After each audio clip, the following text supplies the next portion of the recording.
జగన్మోహన్ రెడ్డి గారు పవన్ కళ్యాణ్ గారిని విమర్శిస్తే నాకు మైలేజ్ వస్తుందనే స్థాయికి నీవు దిగజారి ఈరోజు మాటలు మాట్లాడుతుంటే చాలా బాధాకరం అనిపిస్తుంది. పవన్ కళ్యాణ్ గారి విషయాన్ని మీరు ప్రస్తావన చేస్తూ కార్పొరేటెడ్ కంటే ఎక్కువ, ఎమ్మెల్యే కంటే తక్కువ అంటున్నారు. అయ్యా, ఆయన 2024 ఎన్నికల్లో పిఠాపురం నియోజకవర్గం నుంచి గెలిచారు. ఈరోజు రాష్ట్ర డిప్యూటీ సీఎం. మరి ఎమ్మెల్యేకి ఎందుకు ఎక్కువ అనే అంశం కూడా మీకు తెలియనంత దయనీయమైన పరిస్థితిలో మీరున్నారా? లేదంటే కేవలం మీరు పవన్ కళ్యాణ్ గారిని విమర్శిస్తే నన్ను రాష్ట్ర ప్రజలు గుర్తిస్తారు అనే క్రమంలో మతి తప్పి మాట్లాడుతున్నారేమో మాకైతే అర్థం కాలేదు. అయ్యా జగన్మోహన్ రెడ్డి గారు, మీకు 2024లో రాష్ట్ర ప్రజలు మీ పార్టీకి స్పష్టమైన తీర్పునిచ్చారు. మీకు కేవలం ఓటు శాతంతో ప్రతిపక్ష హోదా రాదు. సీట్లు విషయంలో దాదాపుగా 10% గెలిచాలి, అంటే 18% గెలిస్తేనే హోదా వస్తుంది. మీకు రాదని చెప్పి గతంలో కూడా పవన్ కళ్యాణ్ గారు కావచ్చు, అసెంబ్లీలో కూడా అసెంబ్లీ స్పీకర్ గారు స్పష్టంగా చెప్పారు. అయినా కూడా కేవలం మీరు రాద్ధాంతం చేస్తూ ప్రజాస్వామ్య విలువల్ని మరిచి, ప్రజాస్వామ్య తీర్పుని మరిచి ఈరోజు మీరు ప్రవర్తిస్తున్న తీరు చాలా బాధాకరం. మీరు అసెంబ్లీలోకి వచ్చి ప్రజల పక్షాన మీ పార్టీని 11 సీట్లు గెలిపించారు. మీ అందరు ఎమ్మెల్యేలు కలిసి ప్రజల పక్షాన మాట్లాడి ప్రజలకు మద్దతుగా నిలవకూడకుండా పోయి కేవలం కుంటి సాకులు చెప్తూ అసెంబ్లీని ఎగరగొట్టేసి ఎక్కడో ప్రెస్ మీట్లు పెట్టుకుంటూ మాట్లాడడం చాలా బాధాకరం. మరీ ముఖ్యంగా మేము గతంలో కూడా మిమ్మల్ని 14 నుంచి 19 మధ్యన కూడా చూసాం. అప్పుడు కూడా అంతే, మీరు ఏదో ఒక కుంటి సాగు చెప్తూ అసెంబ్లీలకు రాకుండా జీతాలు తీసుకొని అప్పుడు కూడా ఇదే క్రమంలో మీరు ప్రవర్తించారు.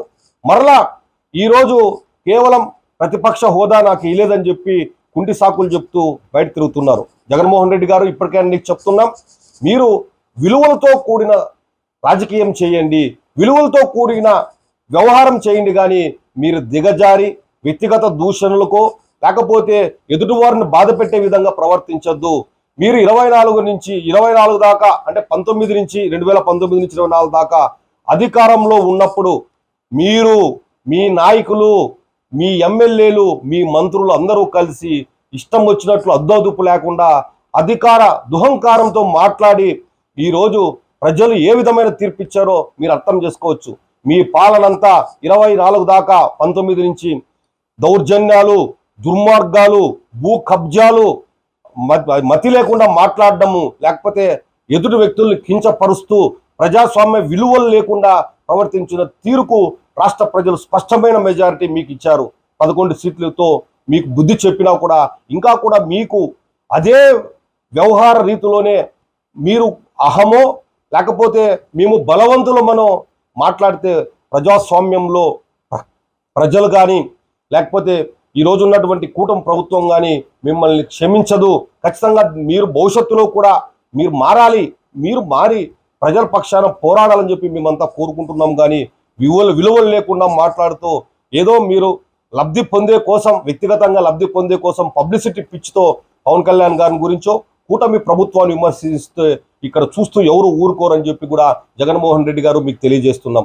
మరీ ముఖ్యంగా ఈరోజు రాష్ట్ర ప్రజలు మీ ప్రవర్తనకు కావచ్చు, మీ విధి విధానాలకు కావచ్చు, మీ దౌర్జన్యాలకు దాష్టికాలు భరించలేక మీ మాఫియా లిక్కర్, గత ప్రభుత్వంలో మీరు లిక్కర్ మాఫియా కావచ్చు, ఇసుక, అన్ని చోట్ల మీరు అధికార దహాంతో అధికారాన్ని అడ్డం పెట్టుకొని దుర్వినియోగం చేశారు. లక్షల కోట్లు ప్రజాస్వామ్యాన్ని దుర్వినియోగం చేశారని ప్రజలు గ్రహించి మీకు స్పష్టమైన తీర్పును 2024లో ఇచ్చారు. మీరు ఇప్పటికైనా తెలుసుకోకుండా కేవలం ఏదో నిందారోపణలు చేసుకుంటూ పోతే ప్రజలు భవిష్యత్తులో కూడా మిమ్మల్ని గుర్తించడం తెలుసుకోండి.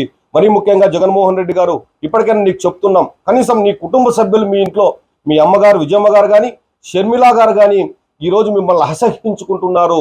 రాష్ట్ర ప్రజలు 2024లో అసహ్యించుకొని స్పష్టమైన తీర్పునిచ్చారు. ఇప్పటికైనా మీరు తెలుసుకొని మానసిక పరివర్తనతో మీరు భవిష్యత్తులో నడుచుకుంటారని ఆశిస్తున్నాం. కేవలం మీరు విమర్శలు చేసో ఈరోజు, లేకపోతే ఎదుటోళ్ళని భయపెట్టో, భయభ్రాంతులకు గురి చేసో, కించపరిచో, చులకనగా మాట్లాడో మీరు భవిష్యత్తుని ఇట్లే ముందుకు వెళ్తామంటే మాత్రం ఖచ్చితంగా వచ్చే ఎన్నికల్లో కూడా మీకు తగిన మూల్యం చెల్లించుకోక తప్పదని నీకు తెలియజేస్తున్నాం. మరీ ముఖ్యంగా ఈ కూటమి ప్రభుత్వం అధికారంలోకి వచ్చి కేవలం 9 నెలలు అయింది. ఈ 9 నెలల కాలంలో తెల్దా నీవు కాగు వాళ్ళ రిపోర్ట్స్ కానీ ఏదైనా చూడండి, మీరు 19 నుంచి 24 దాకా రాష్ట్రంలో ఉన్నటువంటి వనరుల్ని, ప్రకృతి సంపదని, ప్రజల ధనాన్ని దుర్వినియోగం చేస్తూ దాన్ని అవినీతిమయంలో కూరుకుపోయి కనీసం ఎక్కడ కూడా ఒక గుంతకు మట్టికి వేయలేని పరిస్థితుల్లో కేవలం ఏదో సంక్షేమ పథకాలని భూతద్దంలో చూపుతూ బటన్ నొక్కుతున్నా అని చెప్పి రాష్ట్ర ప్రజల భవిష్యత్తుని అంధకారంలోకి నెట్టేసి భావితరాల భవిష్యత్తుని దెబ్బతీసిన మాట వాస్తవమా కాదని జగన్మోహన్ రెడ్డి గారు నీకు సూటిగా ప్రశ్నిస్తున్నాం. మరీ ముఖ్యంగా జగన్మోహన్ రెడ్డి గారు, మీరు కూటమి ప్రభుత్వం అధికారంలోకి వస్తేనే ఏదో పథకాలన్నీ చేసేయలేదు, ఏవైతే హామీలు ఇచ్చారో హామీలు నిలబెట్టని చెప్పి కేవలం డైవర్ట్ పాలిటిక్స్ లో భాగంగా మీరు చెప్తున్నారు తప్ప కూటమి ప్రభుత్వం అధికారంలోకి వచ్చినాక అంచెలంచెలుగా ఏదైతే హామీలు ఇచ్చిందో ప్రతి హామీను నెరవేర్చే క్రమంలో ముందుకెళ్తాంది. ఎందుకంటే నీవు ఏదైతే 24లో అధికారం దిగిపోయే నాటికి అస్తవ్యస్తంగా రాష్ట్ర పరిస్థితి ఉంది, ఆర్థిక పరిస్థితి అనేది కూడా తెలుసుకోవాలి. రాష్ట్ర ప్రజలకు తెలుసు, రాష్ట్ర ప్రజలు స్పష్టంగా ఉన్నారు, కూటమి ప్రభుత్వం మీద నమ్మకంతో ఉన్నారు. కేవలం నీవు దురుద్దేశాలను కూటమి ప్రభుత్వానికి ఆపాదిస్తూ నీవు కాలం వెళ్ళబిచ్చుకునే క్రమంలో ముందుకెళ్తున్నావని చెప్పి కూడా నీకు తెలియజేస్తున్నాం. ఇప్పటికైనా నువ్వు మానసిక ప్రవర్తనతో ప్రతిపక్ష నాయకులకు ఏదైతే నువ్వు అడుగుతున్నావో, నువ్వు అధికార పక్షాన్ని గౌరవిస్తూ ఏదైనా ప్రజల పక్షాన్ని నువ్వు పోరాడి అసెంబ్లీకి వచ్చి నువ్వు ఖచ్చితంగా కూడా నీ గలం వాయిస్ ప్రజల పక్షాన్ని వినిపించి ప్రజలకు రాష్ట్రాన్ని అభివృద్ధి పథంలో నడిపించే విధంగా సహకరించాలని చెప్పి కూడా నీకు తెలియజేస్తున్నాం.